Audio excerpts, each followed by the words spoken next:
Baik, Bismillahirrahmanirrahim. Assalamualaikum warahmatullahi wabarakatuh. Waalaikumsalam warahmatullahi wabarakatuh.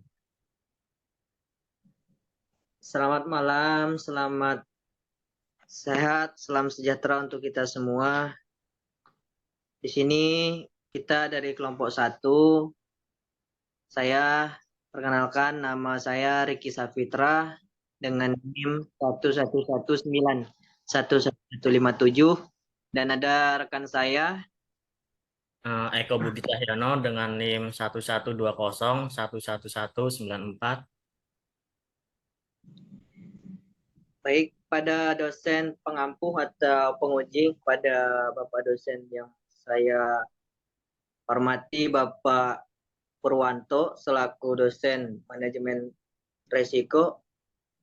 Baik, di sini kita akan mengerjakan dan membahas tentang materi manajemen resiko. Di sini kita sudah ketahui bahwasanya apa sih yang dimaksud dengan manajemen resiko. Kemungkinan untuk secara garis umumnya, Mas tahu nggak apa yang maksud itu manajemen resiko? Aduh, manajemen resiko itu, kurang tahu Bang. Apa itu Bang manajemen resiko?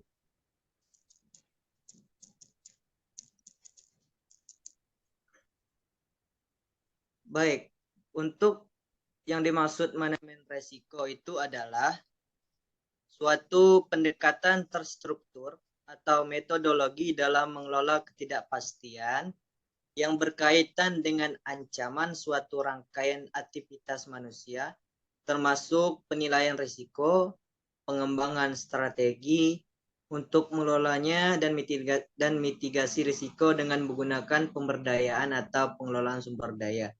Itu secara garis umum yang dimaksud manajemen risiko.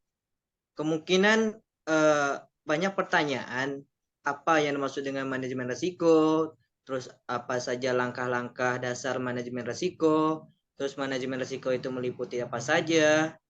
Mungkin di sini kita akan bahas satu persatu mengenai materi manajemen risiko ini. Baik, untuk yang sudah saya jelaskan tadi, mungkin untuk secara garis besar manajemen risiko itu adalah suatu kemungkinan yang akan terjadi atau menimbulkan suatu kerugian serta bahaya. Dan untuk menanggulangi segala resiko yang akan mungkin terjadi di dalam sebuah perusahaan itu adalah perlu adanya proses yang dinamakan dengan manajemen resiko.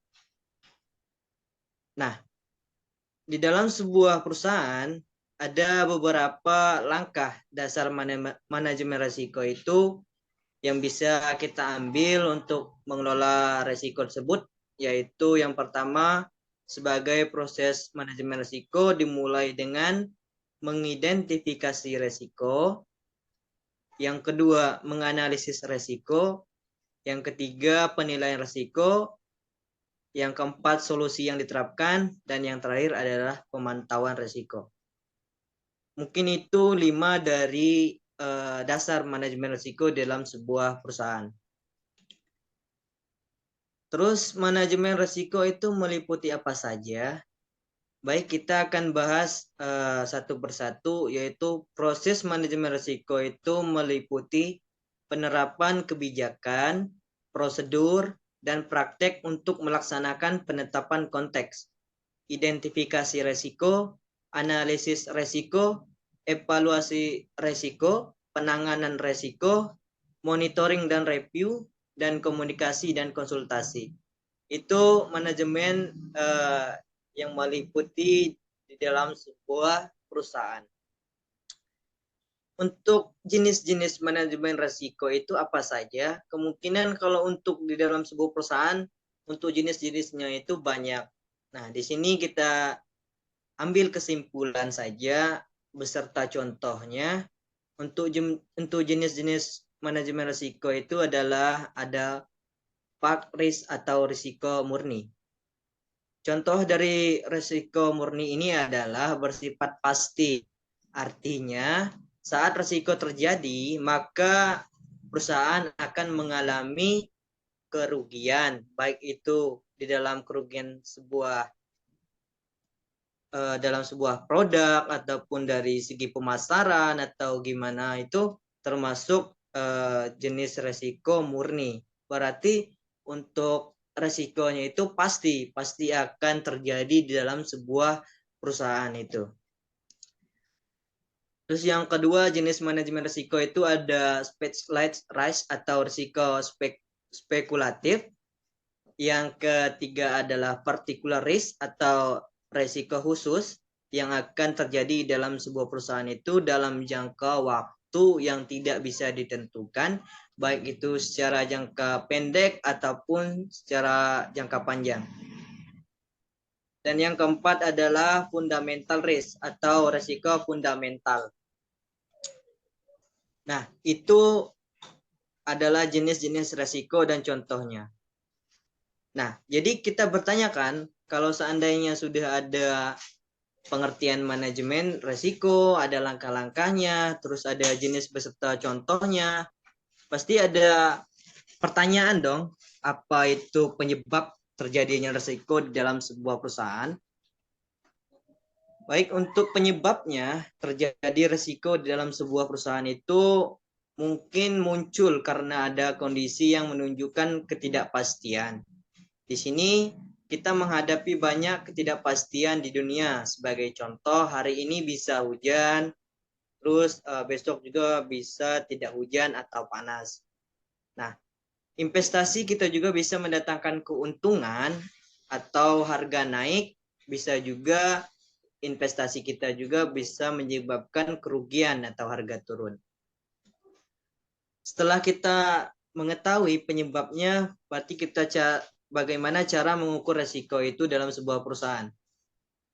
Untuk mengukur proses resiko berupa analisis resiko yang bertujuan untuk menganalisis kemungkinan dan dampak dari resiko yang telah diidentifikasi.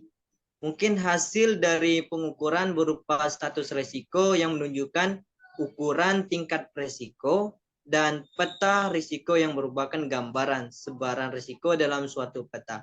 Jadi di dalam sebuah perusahaan itu setiap ada resiko yang dialami perusahaan itu pasti akan dianalisis, terus dievaluasi, terus ditangani serta dijadikan sebagai arsipan atau digambar biar resiko itu tidak akan terulang lagi ataupun tidak bisa dilakukan oleh karyawan yang sifatnya itu bisa dikatakan ceroboh di dalam tempat kerja.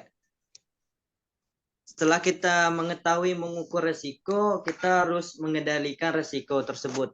Jika risiko itu terjadi di dalam sebuah perusahaan, baik itu di divisi pemasaran, baik itu di divisi produksi, ataupun di divisi keuangan. Caranya untuk mengendalikan risiko itu, di sini ada 6 langkah untuk pengendalian risiko. Itu yang pertama, menentukan konteks, yang kedua itu melakukan identifikasi risiko, terus yang ketiga itu penilaian risiko, yang keempat pengendalian risiko, yang kelima pemantauan dan tinjauan ulang, dan yang terakhir adalah komunikasi dan konsultasi. Kita dalam sebuah perusahaan untuk komunikasi dan konsultasi ini adalah sangat dipentingkan di dalam sebuah perusahaan agar tidak terjadi miskomunikasi baik itu di divisi produksi ataupun divisi yang lainnya. Karena komunikasi ini adalah selain kita mengurangi resiko dalam sebuah perusahaan, kita juga bisa menjalin silaturahim ataupun menambah saudara ataupun wawasan kita dalam sebuah perusahaan. Tadinya kita nggak tahu, sekarang jadi tahu. Baik, kemungkinan di sini akan dilanjutkan sama rekan kita mengenai pembahasan manajemen resiko. Kepada Mas Eko mungkin bisa disampaikan materinya. Oh, iya Mas, mau tanya ini resiko yang dihadapi pada industri logistik itu misalnya kayak apa ya Mas?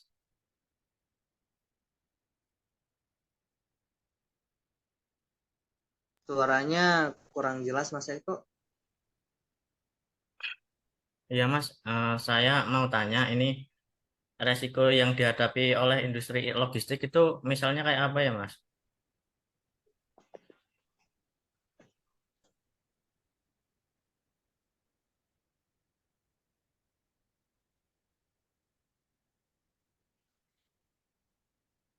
Kedengeran Mas?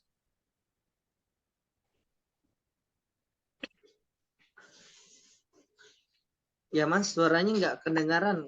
Sinyal ya? Ya mungkin karena sinyal ya Mas. Coba ya saya ulangi lagi Mas.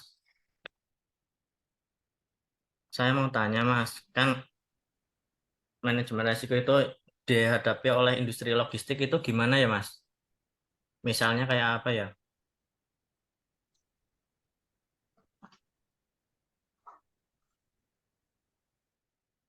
Masih kurang jelas Mas suaranya. Nggak kedengaran Mas. Duh, bentar. Coba di ini tadi di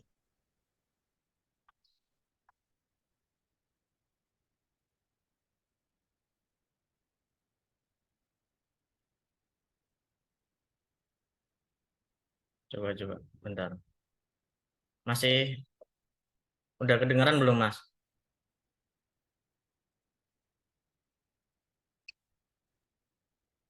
baik, mungkin ada sedikit kendala ya di koneksi. Mungkin di sini bisa saya tangkap sedikit dari pertanyaan dari Mas Eko tadi mengenai resiko yang dihadapi pada industri logistik, Mas ya.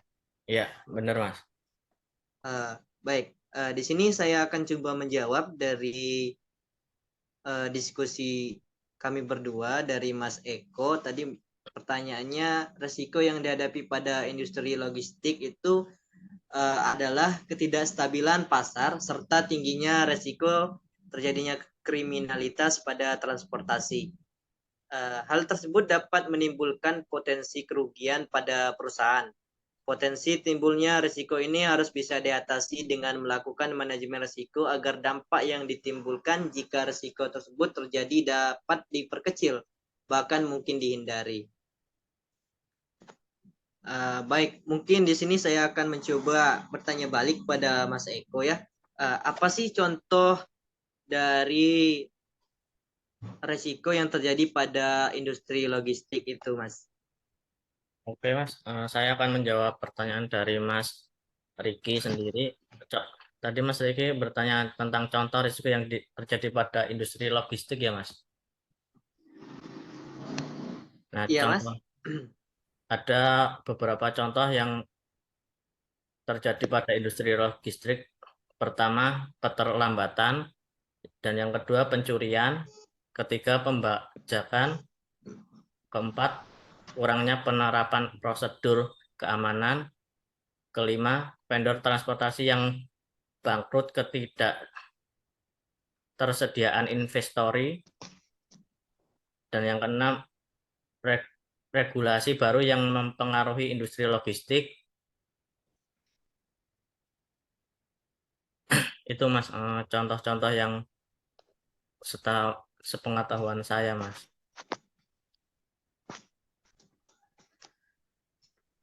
Baik, Mas Eko. Terima kasih atas jawabannya. Mungkin bisa kita pahami dan bisa kita maklumi biar bisa menambah wawasan dan pengetahuan kita uh, sama-sama.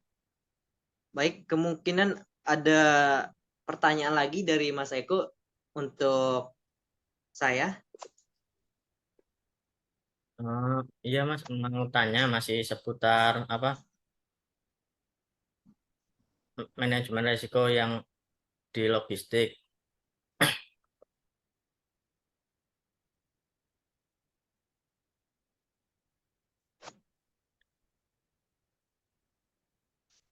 hal-hal apa sih Mas yang harus diterapkan dalam manajemen resiko?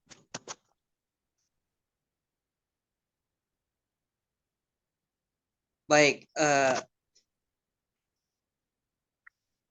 yang harus diterapkan di dalam sebuah industri itu manajemen risiko antara lain adalah yang pertama melakukan pemetaan terhadap mata rantai pemasok, yang kedua melakukan evaluasi terhadap risiko, ancaman serta proses melakukan penyelamatan jika risiko itu terjadi di dalam sebuah perusahaan. Yang ketiga adalah melakukan uji kelayakan. Yang keempat, melakukan desain terhadap prosedur keamanan. Yang kelima itu ada manajemen krisis. Dan yang terakhir adalah monitoring dan tracking.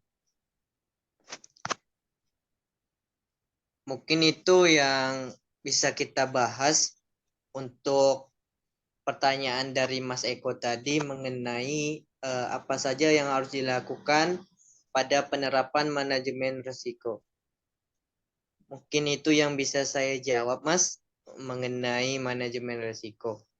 Mungkin bisa ditambahin mengenai materi manajemen risiko di dalam sebuah perusahaan, Mas. Selain dari pengertian manajemen risiko, selain dari langkah-langkahnya, selain dari jenisnya, selain dari contohnya yang sudah saya jelaskan tadi.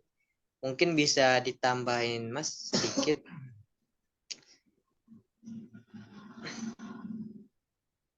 Kayak manfaat manajemen risiko sih ya sangat bermanfaat Mas. Setiap yang berkecimpungan di dunia bisnis pasti akan menghadapi suatu risiko Mas yang tak terduga yang dapat menguras biaya atau bahan baku suatu bisnis yang tidak dapat bertahan akan mengalami gulung tikar itu Mas.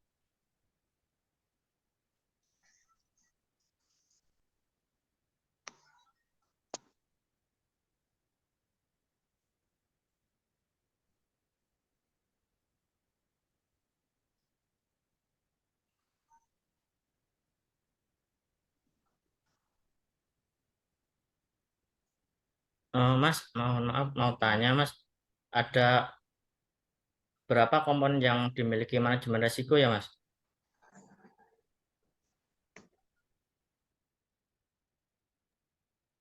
Iya, Mas Eko. Iya, saya kan kurang paham ini.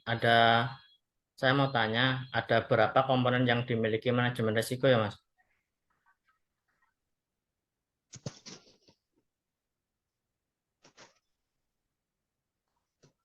Kedengaran Mas? Mungkin ada sedikit kendala ya dari jaringan dari Mas Eko ataupun dari jaringan saya.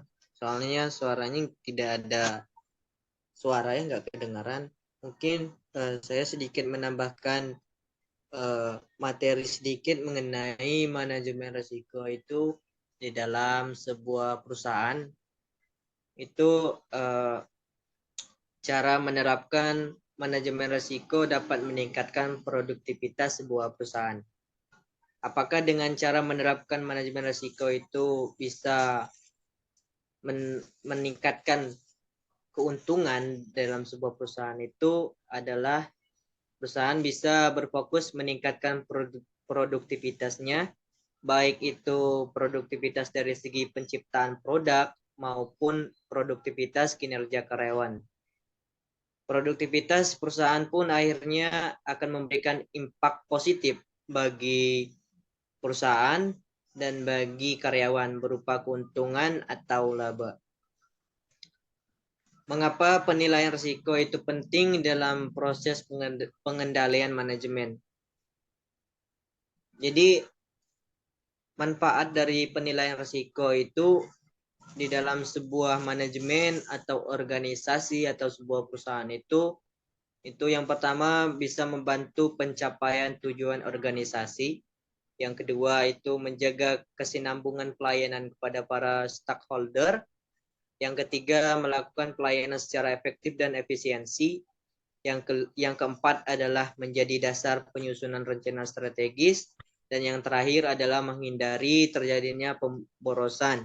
baik itu pemborosan dari segi bahan baku ataupun dari segi listriknya. Karena untuk manajemen risiko ini, risiko yang sudah terjadi di dalam sebuah perusahaan itu, maka perusahaan itu harus siap menganalisis apa penyebabnya, apa dampaknya, dan harus melakukan evaluasi dari risiko yang sudah terjadi agar risiko tersebut tidak diulang ataupun tidak terjadi lagi di kemudian hari. Karena resiko yang terjadi dalam sebuah perusahaan itu ada dua faktor, baik itu secara internal ataupun secara eksternal, baik itu dari karyawan ataupun dari lingkungan luar ataupun yang bukan karyawan. Untuk metode yang bisa digunakan untuk mengidentifikasi risiko itu adalah ada beberapa cara untuk melakukan identifikasi risiko dalam sebuah perusahaan, yaitu brainstorming. Artinya apa? Identifikasi awal dari semua risiko yang mungkin akan terjadi. Yang kedua adalah interviewing, dilakukan pada para stakeholder. Yang ketiga ada Delphi Technique. Yang keempat ada checklist. Yang kelima ada assumption analysis. Yang keenam bisa melakukan analisis SWOT. Dan yang terakhir adalah diagram. Mungkin itu tambahan sedikit dari materi kita mengenai manajemen risiko. Iya Mas, Baik, mungkin di sini saya akan ada tanya jawab antara saya dan Mas Eko. Mungkin pertanyaan dari saya, mengapa perusahaan perlu mengidentifikasi risiko yang akan dihadapi ataupun yang masih berlangsung di dalam sebuah perusahaan? Mungkin bisa kita timbal balik, Mas Eko ya. Iya Mas. Tadi apa Mas? Maaf, kurang dengar. Mungkin karena apa ini pengaruh sinyal ya. Iya, Mas. Tadi soalnya apa Mas? Maksudnya pertanyaan dari Mas. Baik, untuk timbal balik tadi, mengapa perusahaan perlu mengidentifikasi risiko yang akan dihadapi?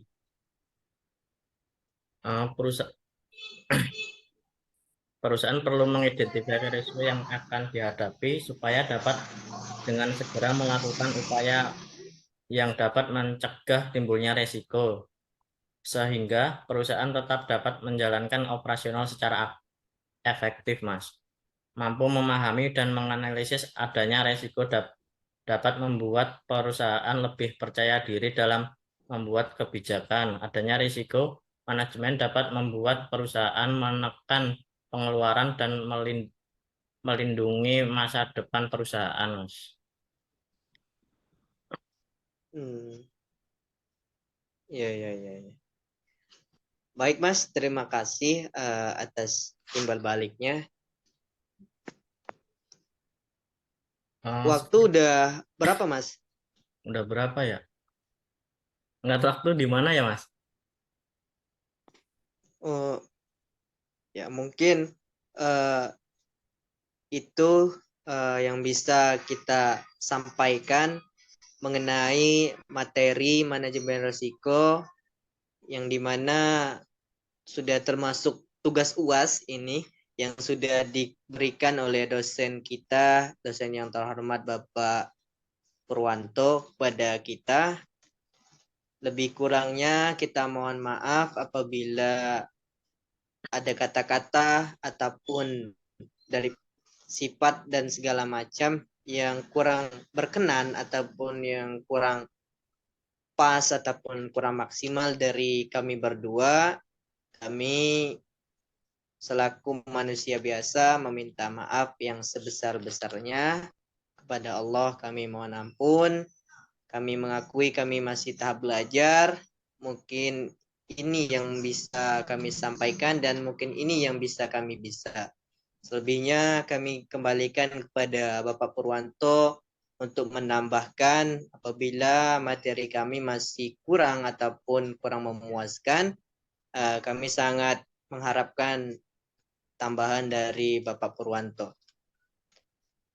Mungkin itu tugas dari kelompok 1 yang beranggotakan 2 orang, yaitu saya sendiri, Riki Sapitra, dan rekan saya, Mas Eko Budi Cahyono. Budi Cahyono. Lebih kurangnya kami mohon maaf, pada Allah kami mohon ampun. Kami akhiri, wabillahi taufiq wal hidayah. Wassalamualaikum warahmatullahi wabarakatuh. Waalaikumsalam warahmatullahi wabarakatuh.